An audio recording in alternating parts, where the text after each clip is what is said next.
Let's begin. Good evening, everyone. Selamat malam, salam sejahtera. I can't say it in Tamil and Chinese yet, but I will have it down by the next meeting, I think. So we are very glad to have you with us. And with us, of course, is the second evening with Prof. Muhammad Tajuddin bin Muhammad Rasdi. For some of you, you may know his background, but for those who are new, Prof is a prolific writer, speaker in architecture, politics, social issues, religious matters, and education. He is truly a Renaissance man. He's got his hands in arts and sciences and policy and social issues. He obtained his master's and Bachelor of Science in Architecture at the University of Wisconsin and was awarded the Doctor of Philosophy from the University of Edinburgh, Scotland. So Prof has authored and published 52 books to date on architecture concerning Islam, the mosque, housing, community building, planning of administrative centers, and he has won 4 National Book Awards. He is currently a columnist in the Star and the Sinchu Daily and lectures in a private university in Malaysia. So in 2021, Prof was awarded the National Unity Award from the Koperasi Pendidikan Swasta Malaysia Berhad in recognition of his contribution to the nation from his writings, his columns, his work with communities.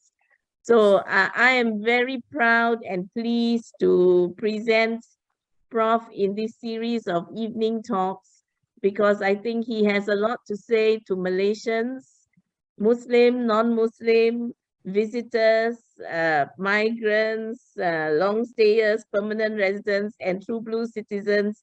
We all have a lot to gather from his perspectives. So we have, at the moment, 15 in the room, but we have 100 people sign up. So I think people will start joining in. But whether you join us early or join us later, do share what you have from this evening with your friends so that the message goes beyond this Zoom room. We will be recording. It is already recording, and the recording will be put on YouTube. And for those of you who've given us your emails, we will send you the link. So for now, we are asking you if you have a comment or a question during the time that Prof is making his presentation, please do write them in the Zoom chat. Locate the Zoom chat in your screen and write your question in the Zoom chat. And if you like, please put your name so that we can refer the question to you if we need clarification. Your questions will be addressed at the end of Prof's presentation. There are people, Andal and Harry, who will be monitoring your questions and getting them ready for Prof. So thank you very much for being here early. I'm going to hand you over now to Prof Tajuddin. Salam, Prof. Over to you. Thank you very much. Bismillahirrahmanirrahim. Assalamualaikum warahmatullahi wabarakatuh. Alhamdulillah. Salam sejahtera and good evening, everyone. First of all, thank you for spending time to listen to some sharing of experience as well as thoughts. And I would also, before beginning, to thank Pat and Harry and Andai for helping to organize this talk. And I always say to some of my friends that if I get appointed to be Minister of Religion, then I will put Pat in the next room to my office to organize all this talk with our communities because she is the link to all. I'm just the person who sits and think and just speak out some of the suggestions and ideas from 40 years of thinking and reflecting.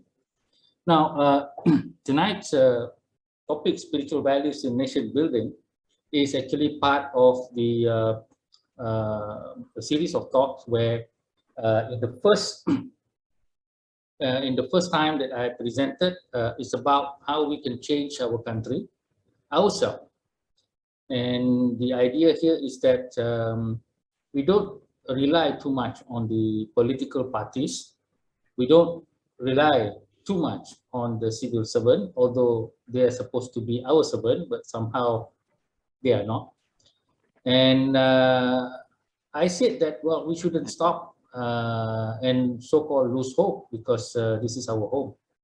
And when I analyze what has happened in this country for 30 years or so, it's my opinion that much of it has to do with us. Now, some of my civil society friends do not like what I say, because they like to blame others, the politician, civil servant. And I said, yes, these people have a role, but if you reflect, I think you have a bigger role. That's number one. Number two, there is actually no one you can change effectively in this world. Even in the Quran, I said that even God cannot change the opinions and the and how people feel. You know, to that point, even God cannot do that. In Quran, it says God will not change the society until the society changes itself. Means God also cannot change. So you married with your wife 40 years or so, you cannot change your wife. You know, I mean, try as you might. Of course, like she may do some of your bidding, but then she won't change. So the idea of living with others' differences, living with a different culture, if you have a family with a wife and 5 children, I mean, this is what you do. Okay, if you want to be at peace, then you accept that they are different, and then you are there to help in whichever way that can nurture them into something that you think is good, as well as something that they could teach you something that is also good that you never thought of. I thought that was the whole point about having a relationship. You learn this after 40 years. Okay, so so this is the way that I think the nation should progress, where trust with each other, respect with each other, and most importantly, learning from one another must come. But there is a narrative that is going around that says that no, we don't need the others. We only need our own kind, our own race, our own faith. And this narrative says that these other people are what we call not important at all. Like Parti Islam Malaysia, again, they are calling for a Malay Muslim political unity. A political unity that will make only friends with those who are weaker than the Muslims, are subservient to the Muslim. Wah, try telling that to your wife lah kalau you baru kahwin, you know. I mean, I want you to be subservient. See how long that will last. If you do that, then you are assuming that you know best and that you will never learn from others. And I think this is an arrogant situation on your part. And in the realm of spirituality as well as intellectual development, this is a terrible idea. It's like being an academic. When I tell my PhD student, first thing I tell the others, my PhD students, that you are not looking for the truth. You're looking for a way to present your ideas within a set structure, framework, and with the assumptions and with the suggested structure, and that's about it. Because if you say that you've discovered the truth, then you are either God or you are living on an island all by yourself, speaking only to yourself. Once you enter the seminar room or the conference, you must suspend your ideas and listen to others.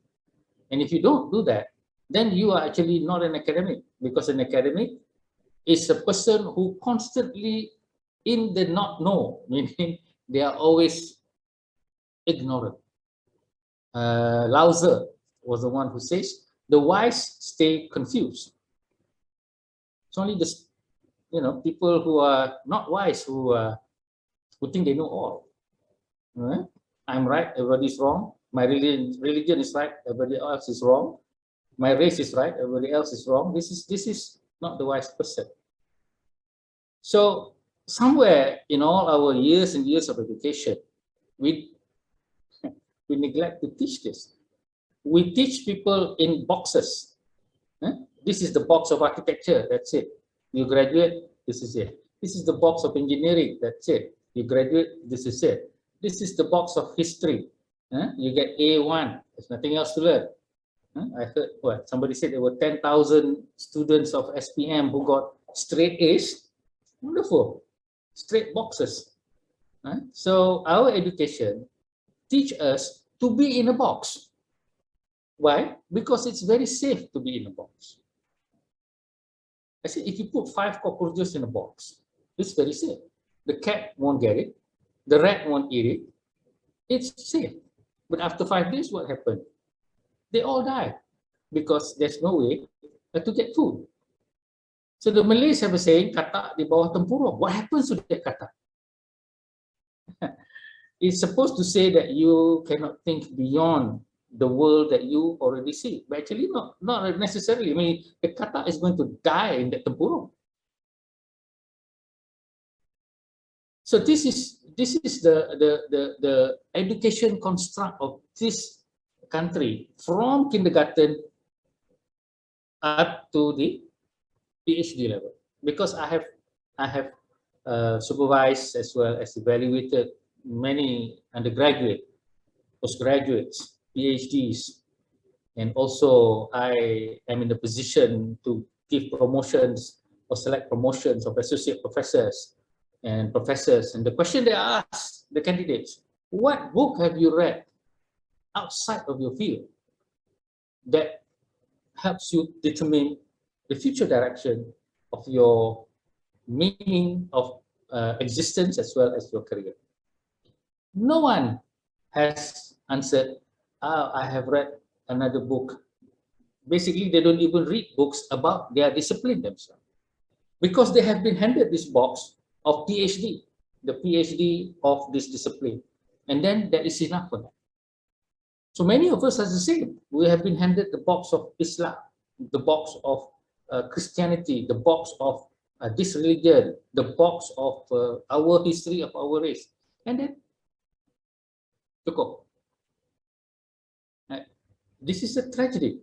Spiritually, nation-wise, you know, how do you live in a global context when you are already connected 5G or 4G, but your mind is not even half G? And this is the celebration of our education. And whether we are talking about secular education or we are talking about religious education, for me, sama saja. A box, creating a box. So my approach is to develop what I say 2 things. Number 1, spiritual values of nation building. And number 2, what I call complementary histories of our society in nation building. We need the values in order for us to relate to one another. If you view your wife as someone who just makes coffee and also sweep the floor, then that's one relationship. But if you view your wife as someone who is your alter, you know, your other, okay, then you will benefit more. The other one you can also replace with a servant, or nowadays with a robot. You can see with the kedai mamak with all the, you know, the little robot running around getting things, your kway teow goreng and all that. So what is the relationship? The rukun negara tak define. Okay lah, the preamble ada cakap, but then the 5 principles did not say. It says kesopanan dan kesusilaan. I can still hate your guts and mistrust you and still be polite. So tak boleh pakai yang itu.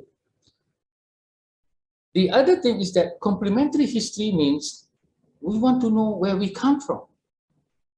And many of us are fooled by our religious clerics, by our teachers of race, and said that, you know, our race came from this, our religion came from this, and therefore this is the construct of who you are and how you are to be in the future. Very dangerous. history is about a lot of narrative. History is not about a single narrative. If you find a single narrative of history, then it's definitely useless. Because no one was in the past in order to know the whole story. And even if you were in the past, you will not be able to know the whole story also because of the different variables and thoughts and other people's having agendas and things like that. It's too complex. So what is the purpose of history then? Then that's where the idea, what we call the idea of history, the philosophy of history, the wisdom of history. A religious book is full of history, but not as fact. It is as wisdom. All right. So here's another perspective. History is being taught as well. So these are the issues that I'm bringing forward. And now I would like to share my screen, and then we will get on with the lecture.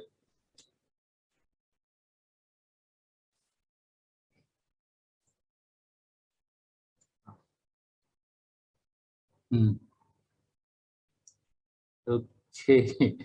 All right. I still cannot find the.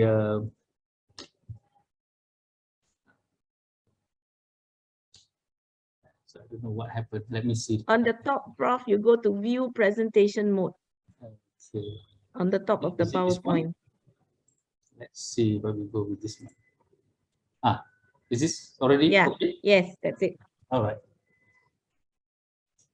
Okay, so this particular topic, spiritual values in nation building, has the following issues that I put together: is mistrust between our communities.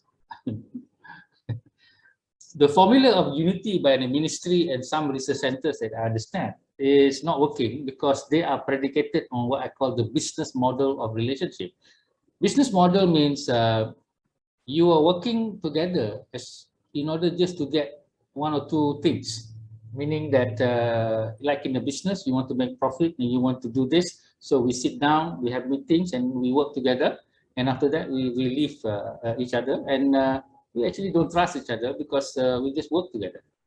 So I don't think this is a good foundation for, we can start with that. And in the 60s, in the 70s, sure, but we cannot go on like that.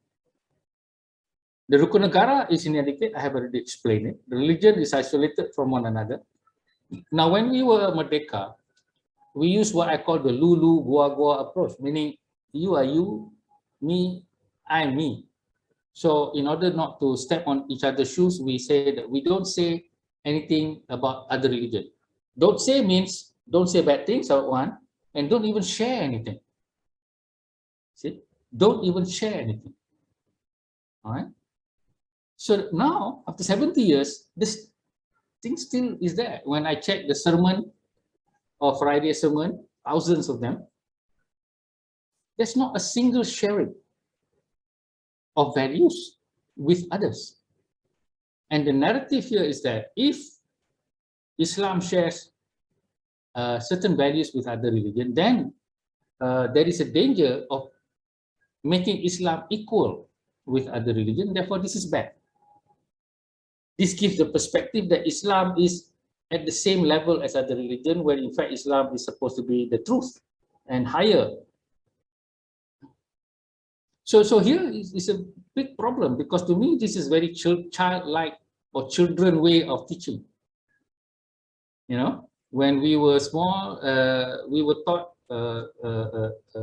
2 plus 1 is 3, 2 minus 1 is 1, 1 minus 2 cannot.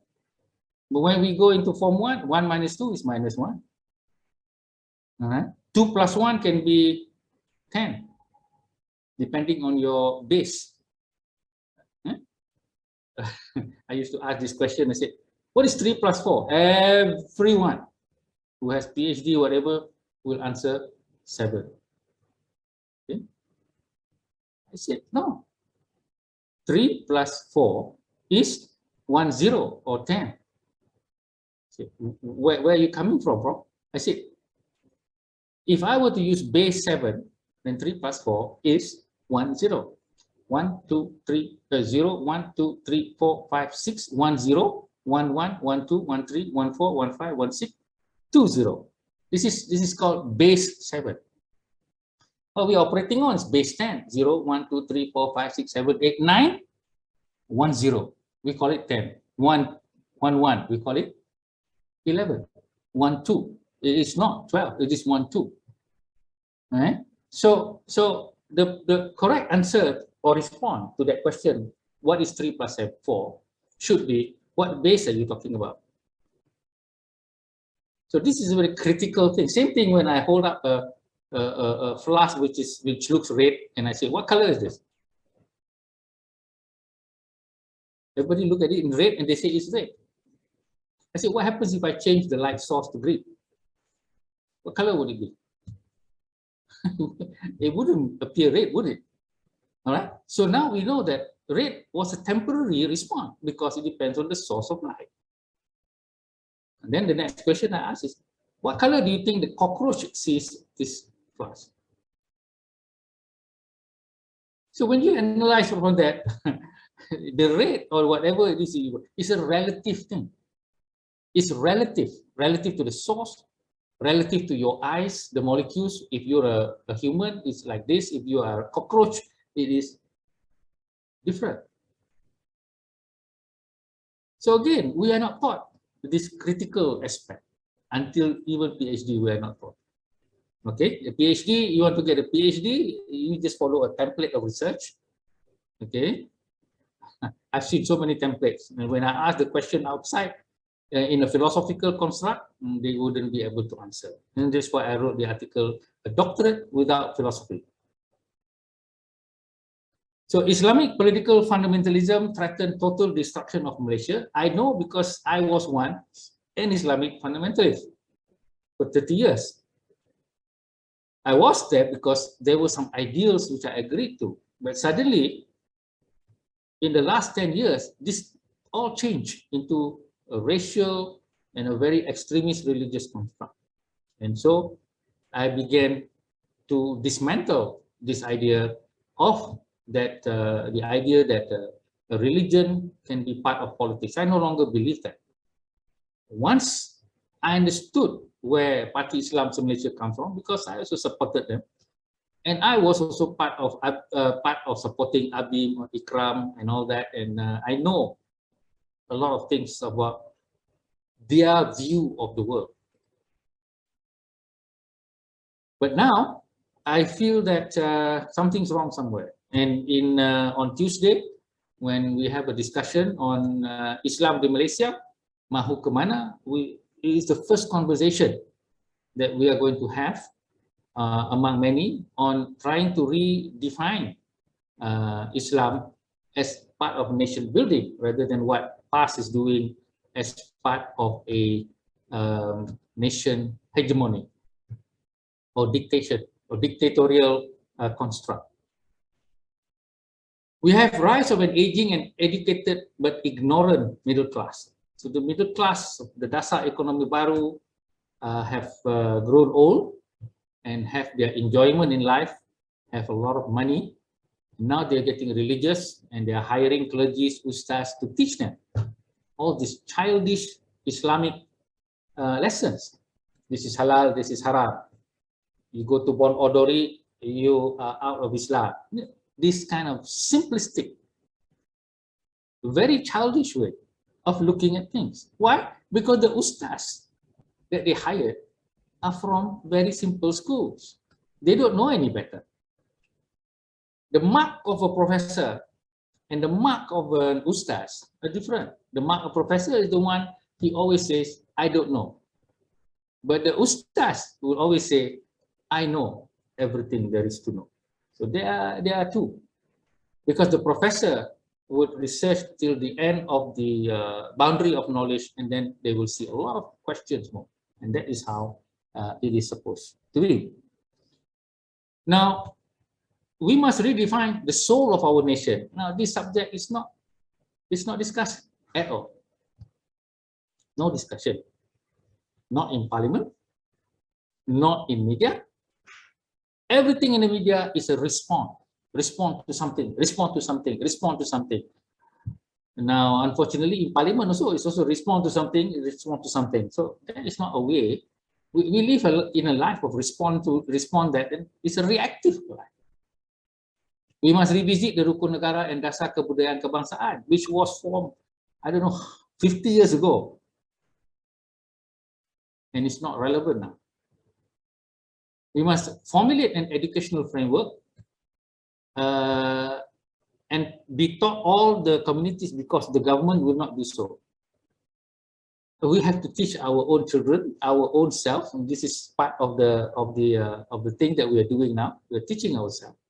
We must all learn the new spiritual values that would bind us as a real family of nationhood.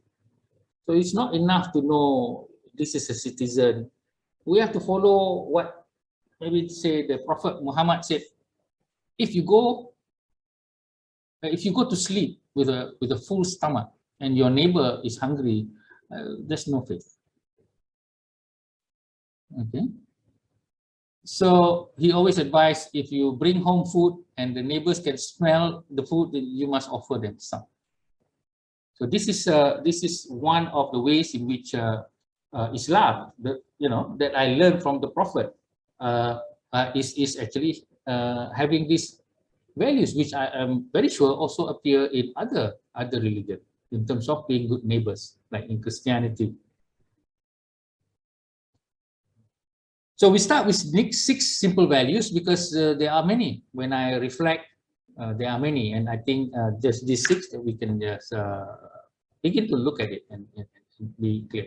But before that, let's see what we understand from spirituality. Now, I'm not a scholar in philosophy. I'm not a scholar in spirituality even. I'm not a scholar in a lot of things. I'm a scholar in architecture.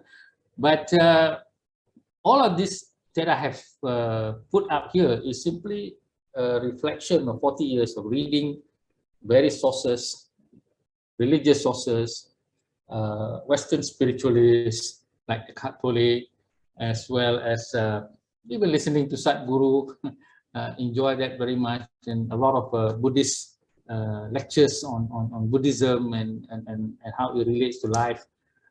All this come into the experience of what I'm going to speak tonight. Spirituality, first of all, is thought to be a religious experience of oneness with God through religious practice, values, and thoughts. I mean, this is how we understand it. And in Islam, even when you teach, you say, first you must have your rituals. Okay, your rituals are the one that make you close to God. This is what they teach. They don't teach compassion to others will bring close to God. No. They don't teach if you help someone, anyone who is hungry, it doesn't matter who he is, then you are very close to God. They don't teach that. I discovered that, what the Prophet said about all these things. And then I found, why is they teaching this? Why not these values first? Okay? Because somewhere along the line, some people decided to, that's why I said the theory of that, when you teach someone about Islam, you always go with the cleanliness first.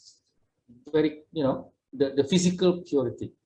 And then the ritual of prayer, ibadah.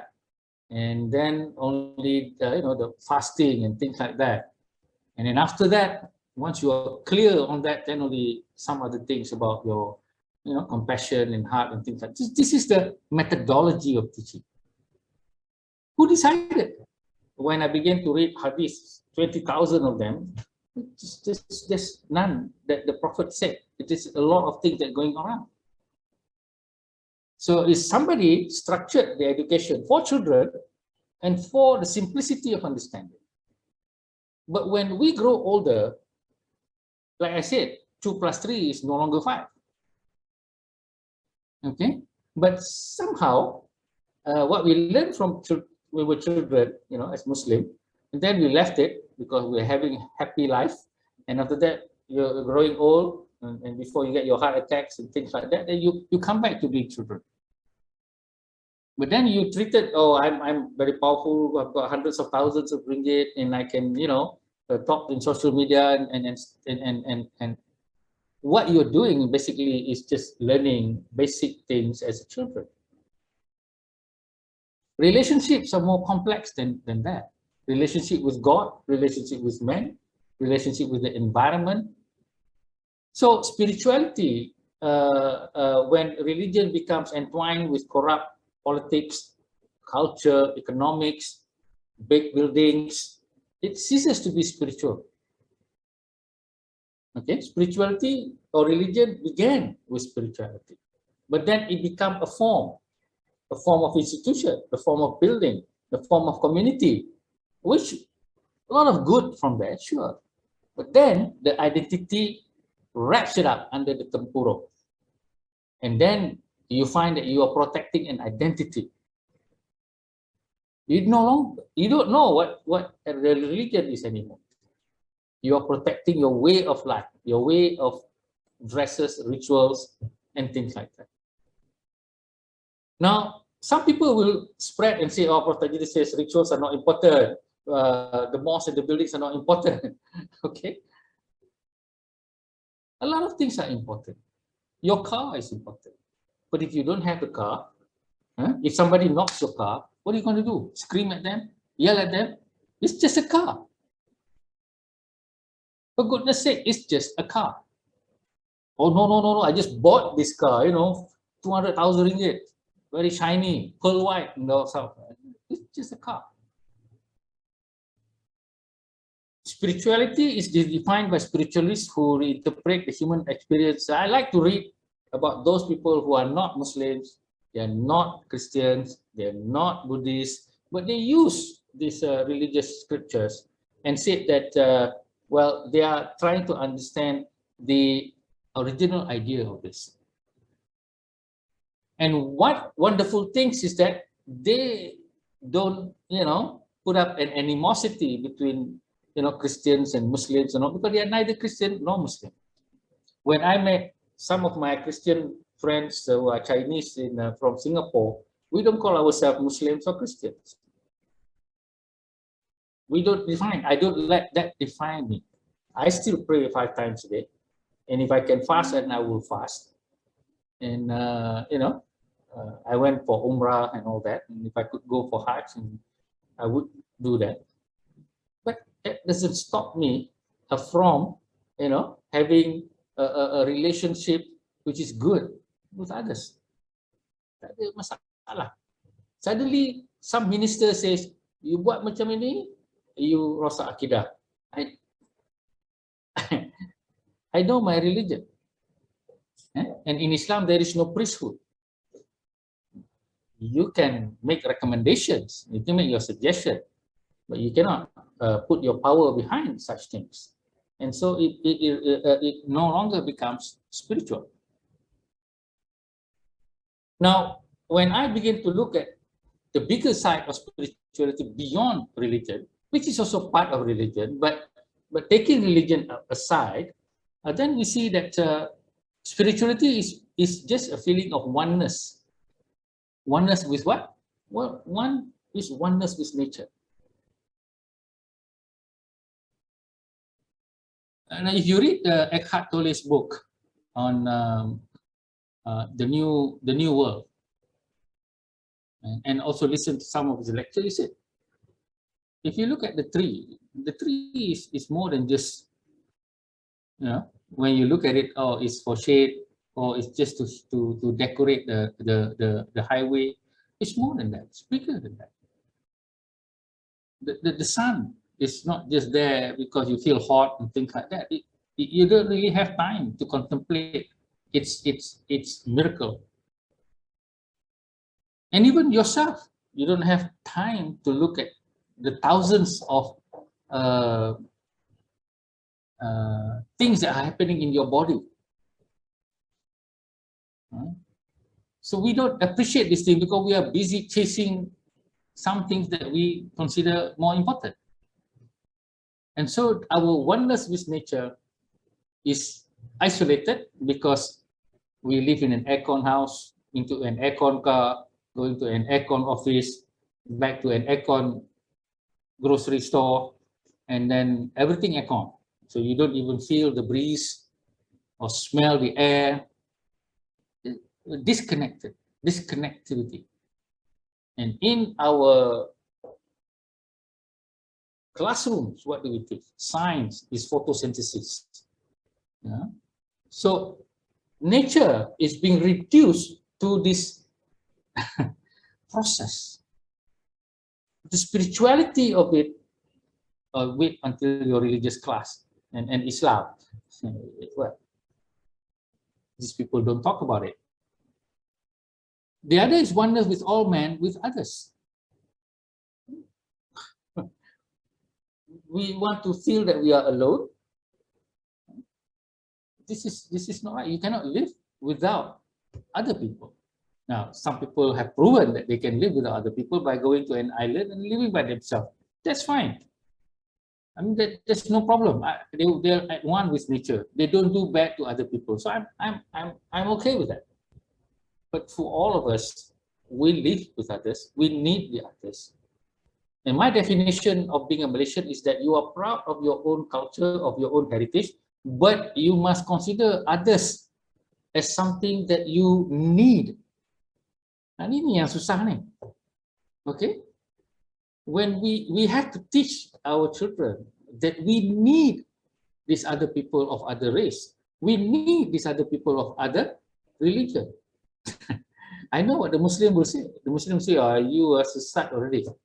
If you say that, then you are saying that you don't depend on Islam and depend on God. You depend on others. And this is what they will say. And the person who says it is going to have an operation with some Chinese doctor who's a Christian, something like that. Okay. So acceptance, oneness with all life, you know, all other the animals and things like that. Acceptance and perseverance of suffering, very difficult to do. But this is taught by Buddhism, and I'm still studying. This is very difficult. Ability of letting go of the past, of possessions, of identity. This one I learned a lot. You know, who we are is actually a construct that we created ourselves. Okay? Spirituality begins when you know that you are not who you have created for yourself. You are an identity that you can live and come back. Why we have conflict is simply somebody attack our identity and we want to protect that identity. Like we want to protect our mosque and our prophet and our... That's not it. Okay? If somebody insult the prophet, I don't feel anything. Prophet's dead for one. I learned from the prophet. He is close to my heart. Say whatever you want to say. Nothing's going to change that, is it? Oh, no, they insult the prophet, we must kill them. Siapa suruh? As this video that somebody showed, and it is true. I read it in the Quran. When somebody is talking something, you know, bad or nonsense, just leave them. I learned that when reading the hadith as well as the Quran. But most Muslims don't. They just follow. Hey, these people, they insult our religion, you know. Ability of traveling outside the self and ego. We never learn. Our education doesn't tell us about this. And that's why when we learn to be an architect, be a doctorate, we don't learn these things. And that's why we have conflicts. And ownership of none while owning all. There's a beautiful story. One day I will relate you to it that I write about Sufi, where you can own, you know, we are taught in life to own things by, you know, acquiring them. Because by acquiring things, we become safer, we become more defined, or we become, what do we become? Having all these things, well, we become something. But then the trick about spirituality is you can live without all of it. Can we say that?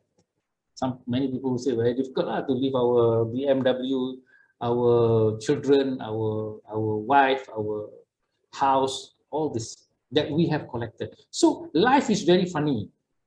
You spend 70 years collecting, and then somebody says you have to leave all of them, you know, because, well, you're going to die anyway. So you have to have this idea of, yeah, you can leave anytime.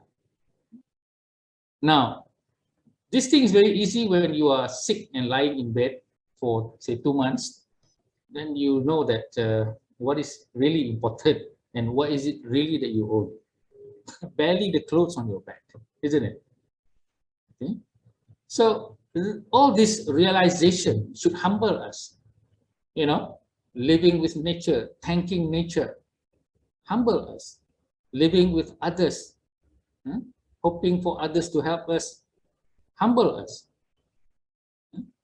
And all this property and not having any humble us also. And so spirituality also can be related to the ability to grow. So many people, I see a lot of my friends, they don't grow at all, and they're very proud.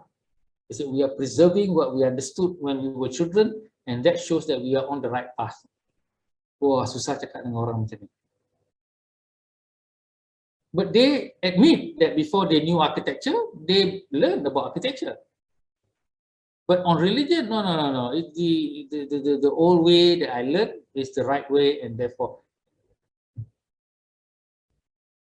And spirituality is elimination of time. Time is a creation of man. We created time. The idea of time as we see it is our own creation. And we get depressed because we have no time or less time. There's no such thing as time. Okay, it's we who created time. Time is timeless. It's timeless. There is no time. We created them, and therefore we allocate a lot of things with that concept of time as a linear construct.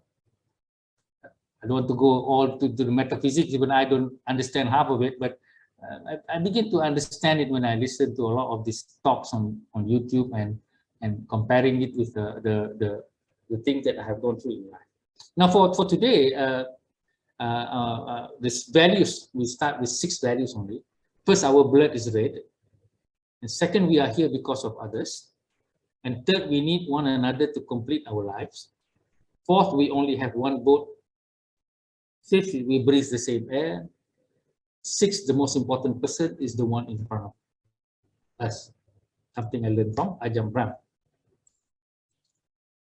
Now, the first spiritual values that lead to what I call nation building is that our blood is red. If we believe in a God or whatever that created us, why is it that our blood can be shared?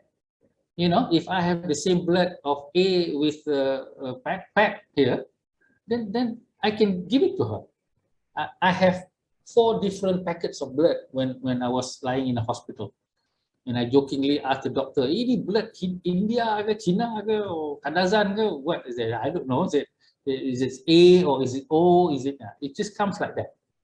Isn't it amazing that we can share blood? And then also amazing that we can share some organs. And not to be outdone, I don't know what's happening to this patient that I read where he couldn't wait for a heart transplant. And so he volunteered for a pig's heart, jantung babi. So after this, probably I'm going to have to see if he's okay. All right? So he's the recipient of a pig's heart. So in nation building, we are all the same biological makeup, and thus none is above another.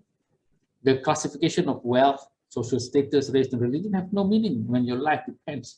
So many people talk about race, so many people want to defend their religion. I pun tak faham. When you're lying on the hospital bed, you depend on others. We don't reflect on this.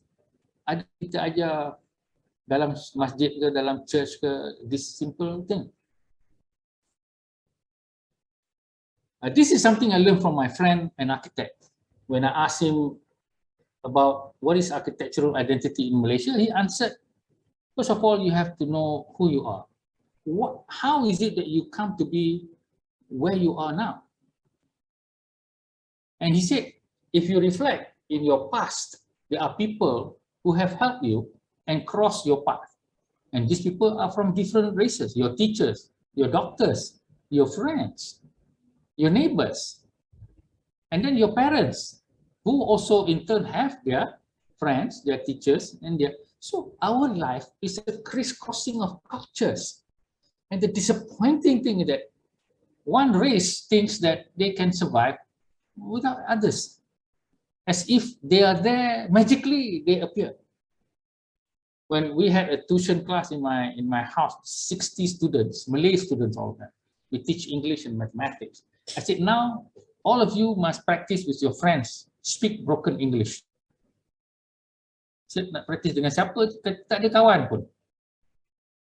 So when the parents came to pay the fees, I asked, budak-budak ni tak ada ke kawan lain daripada kawan Melayu dia? Tak ada, doktor. Oh, then you bawa pada kawan you lah. Saya pun tak ada, doktor. Oh, okay. Living in Saljana Impian over there. Very comfortable. Okay? Comfortable with your own race. Comfortable with your surah friends. Now, I'm saying this for Muslim. Pat is reminding me, don't talk very hard against the Muslim. I'm giving an example of from my life experience. I'm sure others pun lebih kurang macam tu jugalah. I tanya the students at UCSI yang dapat 4.0. Or my own students. Tiada kawan Melayu masa you sekolah? Tak. Sekolah mana? Sekolah vernacular. You ada tengok Upin Ipin tak? Tak. Cikgu tak suruh ke? Tak suruh pun. What the heck is going on? I said. Memang dia boleh cakap bahasa Malaysia, tapi dia tak kenal pun, and tak kisah nak kenal pun, you know. And the cikgu pula tak pun berkisah. Jadi, itu salah macam ni. Okay? So, for those Saljana Impian parents, saya tegur, macam ni susah lah. Dia orang nak belajar bahasa Inggeris. Of course, it's only about English. It's not about, you know, spirituality and all that. So, in nation building, all our heritage of streets, all our buildings, all our language, clothes, foods are testimonies of our social interaction, intersections and nodes.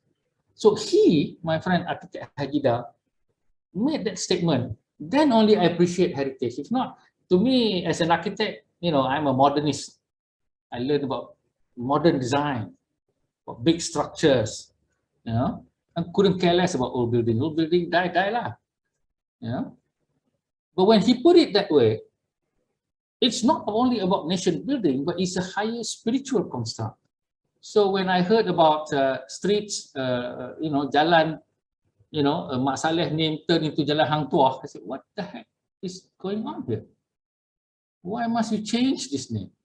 I began to appreciate history as a testimony of our crossing.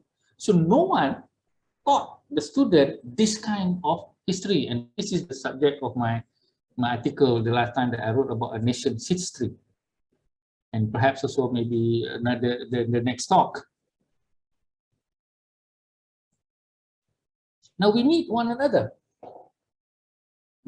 On Tuesday, Star is going to publish an article that I just wrote yesterday.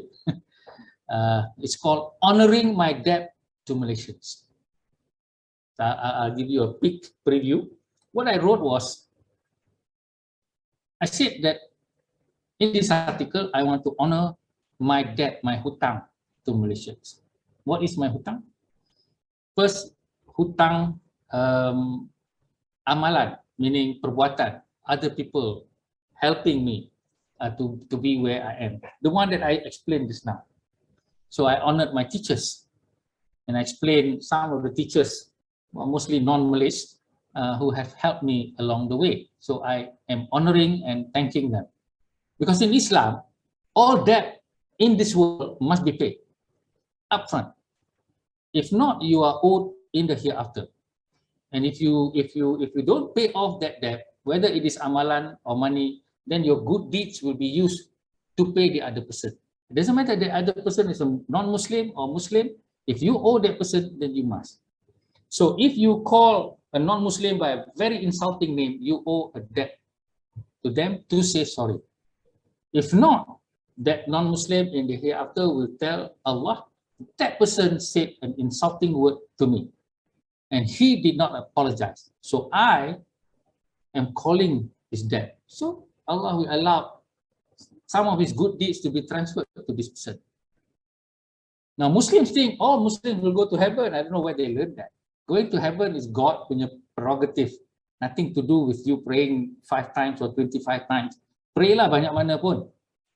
Okay. Go to Hajj 70 times pun. It doesn't guarantee. Okay? If you think that you are guaranteed, then the more so that you will definitely probably not be there. Okay. Because it is already said that it is God who will, because if not, we will be very arrogant. We are muftis, you know, always talking like that. Muftis are the ones that will never see heaven. Why? Because they are paid in this life. Okay, so don't be arrogant lah, thinking that you are better than others. So this is the kind of thing that we need to address. So we need one another, meaning. And in the article, I also talk about my scholarship. I am a scholarship student. I went overseas, and these are paid by the taxpayers. I am the product of Dasar Ekonomi Baru. So I would like to thank all Malaysians for allowing me from a parent who would never afford to be able to send me overseas and become who I am now. And then when I work at UTM, I was a civil servant, and I understood that my pay comes from the taxes of Muslims, non-Muslim, Malays, non-Malays, and all that. Unfortunately, all my other friends think it comes from a magic coffer called Barisan Nasional or UMNO. Yes, this is it. And that's why when you go up to the civil servant who are, you know, Muslim Malays, you get all this treatment. Dia tak faham yang gaji dia datang. And Idris is the paling tak faham sekali. Kalau tidak, I nak tulis surat kata, okay lah, kalau you nak jadi pure Muslim, you ambil salary you daripada zakat sahaja. I said, if the non-Muslim pays 80% or 70% of the taxes in this country, then you are allowed only the 30% that is paid by the. So potonglah gaji you. Kalau gaji you 40,000, tolak. You dapat 1/3 saja. Ambillah gaji tu. Then you can say about all this bond ordering as you want. You are Menteri Agama, bukan Menteri Islam. You are supposed to be the Menteri for all the religion, bukannya untuk Islam saja. You tak malu ke? You dapat duit daripada orang-orang yang makan babi, you know, orang-orang yang makan minum alkohol. You tak ada any berhormat kepada mereka. So this is the thing. You tak malu benda tu, but then you cakap other things. Yeah, so these are the things yang we need one another, and that's why I said my definition of Malaysian is that we must understand that we love our own race, our own culture, our own religion, but we must see other people as something that is important for our socio-economic needs, for our spiritual needs, and for our other needs also. And this is a very difficult thing to be taught to some people, maybe not just Muslim, but other people. Oh, Christians say, oh, we need Muslims, is it? You know, so are you saying Islam is also good like Christianity?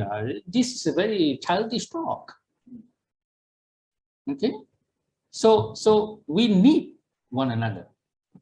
So in nation building, our socio-economic structures depend on all this, the people. The problem with us is that when we teach geography, you know, oh, our economy is based on getah. Who type is getah?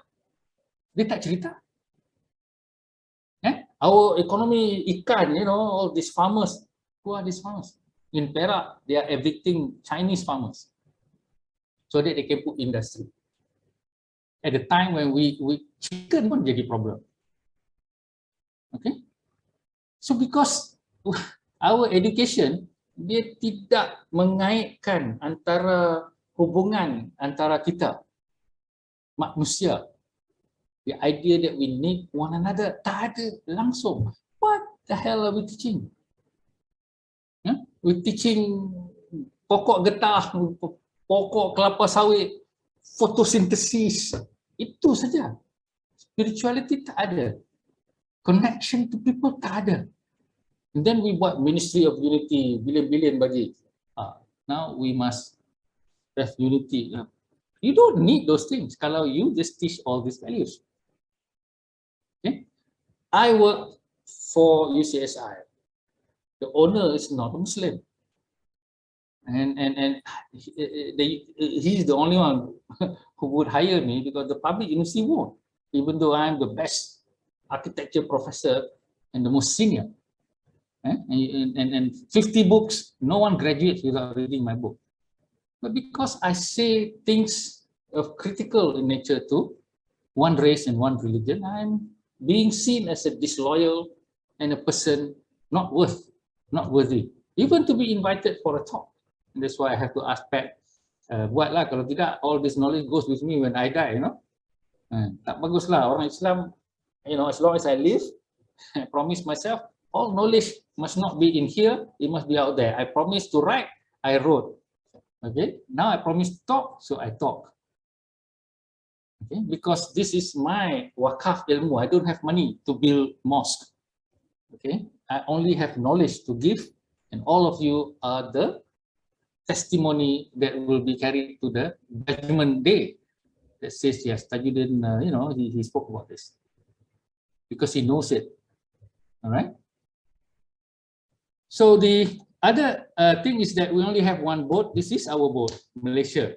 So we must work together, okay, and in sync. Some people believe because the civil servant is of one race, the boat is controlled by one race. And somebody also goes into saying that we must have this race to be the captain, everybody else tukang kayu saja. Why that way?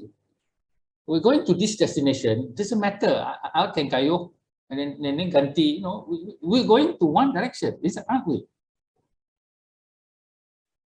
All of us, if we do not find land, will die. So if you insist on saying that only those people, you know, what happens to all those people who row, leave that boat? Who's going to row? They never thought about that. So in nation building, the corporate enterprise must work in sync with the administration, driven by politicians and leaders who knows that you cannot sail without. So again, the executive, the civil servant, and also the people, we are all having to work together. If not, then the boat will not go anywhere. We breathe the same air. When we look up, our sky is one for all of us. Wherever you live, you are still wherever we all are. There's this cartoon that I love very much. It's called, what was it called? American Tail, where this story about some mouse, and they went to the New World, which is United States, and then they got separated, and this little mouse Fible, he got separated from his family, and so because he missed his sister and parents, he sang the song. Somewhere out there beneath the pale moonlight. So the light of the moon that he's seeing, then he knows his sister is also seeing the same moon. At least he knows that they are in the same country. There is hope. So in this regard, we're breathing the same air, the cheras air. Wonderful, right? The cheras air, and okay, we're in this together. Whatever we are, we're in this together. But some of us feel differently. In nation building, our issues are all one and fundamental. An issue that serves only one group does not meet the need of the many. Our needs are all one as our air is the same. So, kenapa nak kena satu need sahaja? Finally, the most important person is in front of you. I wish this to be the most important spiritual values. Kalau we forget everything, yang ini saja kita ingat, cukuplah. Okay, talk to me by Ajam Brand. Who is the most important person in the world? No one could answer that question except I thought that was the answer, and I gave the answer. But when I asked to others, no one can give the answer. Because it is not within their framework. So the most important person is the one in front of you at one time. Okay, you give all the attention to that person until you move on to another person who comes in front of you.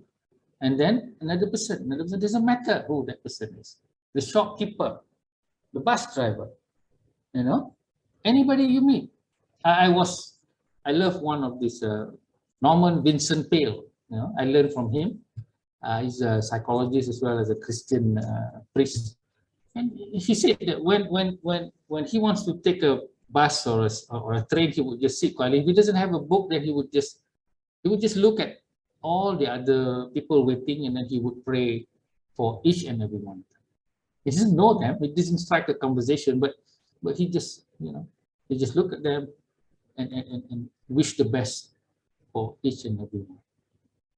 When I read that and said, well, I was suffering from panic disorder at that time, and one of the ways that you overcome this is to distract and not to center it on yourself, and then look at you know, put your attention on other people. But that also taught me a very great lesson in spirituality. You know, to the others, to strangers, those who do not know.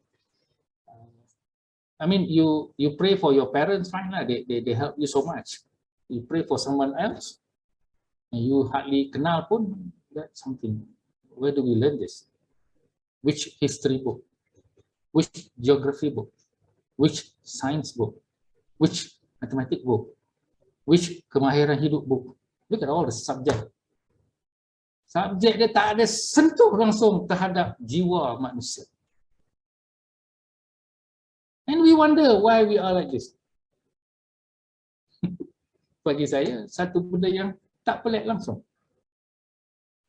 Okay, so it's time to leave the industrial-based curriculum and go to a humanistic curriculum.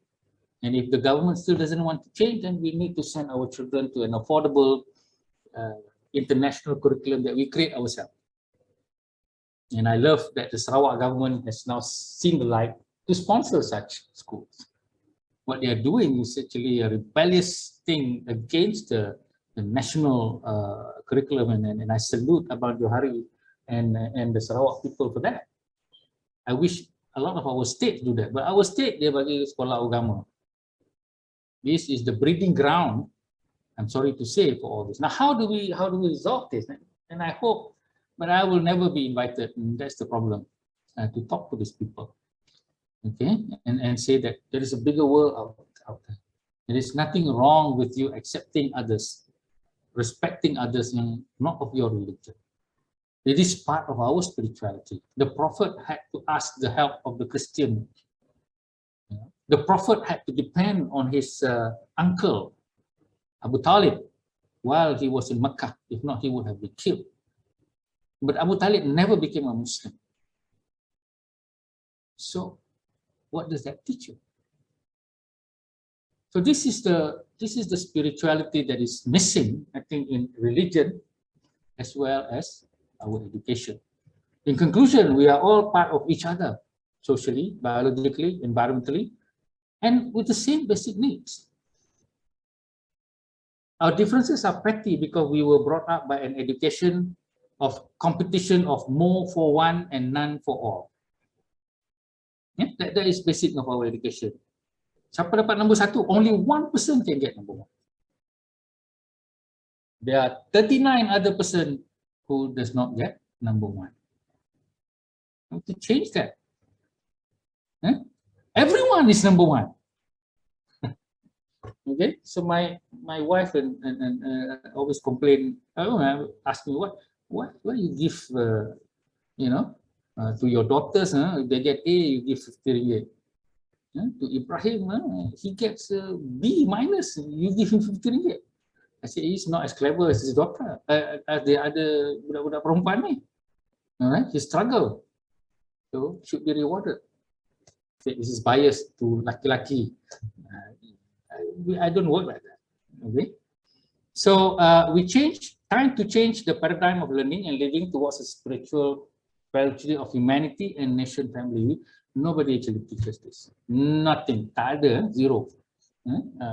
We change ourselves individually, beginning with our own heart and soul, that would eventually be contagious enough to infect others. Macam tu sajalah. We don't have a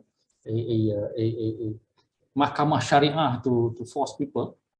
Okay, we don't have the police to go and tahan the bar council from walking pun tak boleh in Malaysia. Interesting. Okay. Spiritual values are the highest humane characteristic beyond the selfish need of one person, one race, one religion, or one culture. The door to God will open by itself if we are at one with everything and everyone. That's what I believe in. Okay, I have to say that if not the Jabatan Agama will say ini ajaran sesat. Okay, and it's good to be in one sense sesat. Then you know where you are. You know, how do you know that you are where you should be when you have been given a template and you follow that template without even getting sesat? Okay, and life and human experience doesn't work like that. Okay, slavery works like that, but real human experience does not work like that. Human experience is built on 95% failure. Okay, because of the trial and the experience and the learning and the invention from that. That is real knowledge because of that failure that we had. So with that, I'd like to thank everyone for having the time to listen. I mean, I'm not Sadguru or a spiritual teacher. It's just that the first time, I've never given this lecture before. And it's the first time that I have been able to put together something that have been swirling in my mind for more than 10 years. After my stint with the Islamic Reformation and also with my panic disorder and also my heart attack and things like that, all this have accumulated into something that I think worthwhile to pass on to others. And in Islam, once you have something that is important, then you have to spread it and also amal it, and if not, you'll be responsible for it also. So I'm leaving the responsibility to you. So I don't claim on any of this knowledge. You can use it on your own. There's no copyright. Okay, this is a wakaf. We call wakaf ilmu. Apa sedikit yang boleh. So thank you very much, and I appreciate any response to this this talk. Thank you. Thank you, Prof. The people in the room, I think we have to say thank you for opening up the space to a broad understanding of what education can be.